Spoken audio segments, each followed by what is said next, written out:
Hi everyone. Today we are going to talk about the rate limiting. So the rate limiting the API bouncer that blocks the unwanted overload. So let us consider the analogy. Like you try to enter a club after the capacity hits the 100 maximum. So the security does not check your reason. So they just block the entry. The same with the APIs, like they reject extra traffic, no excuses. So if you consider the definition, so it implements a maximum allowed request count in a given time frame, and also anything above the this threshold is forcefully denied, and next not depend on the validity or importance, so just the number. So when we consider the workflow, so each request increments a counter, and if counter is within the threshold, process normally. If the counter crosses the threshold, server throws the HTTP 429 error, and counter resets after the time window expires.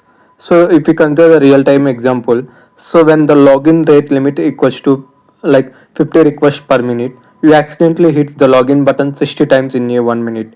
So the server processes the first 50 and the remaining 10 gets the rejected immediately.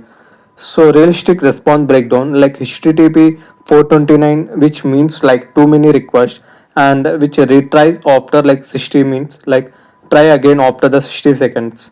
So in the use cases, why it matters means like it stops the bot attacks from the hammering the login endpoints, and it prevents the OTP spamming from the SMS gateway, and blocks the fraudulent and payment attempts, and protects the billing APIs from the brute force exploitation.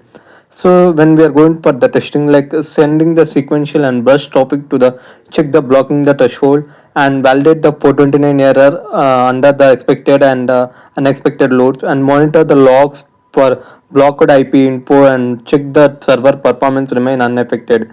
So here is the cheat sheet, like when with limit is equals to the hard block, and no queue equals to the instant rejection, and best when traffic is potentially harmful. So here is my question, how do we verify the rate limiting properly?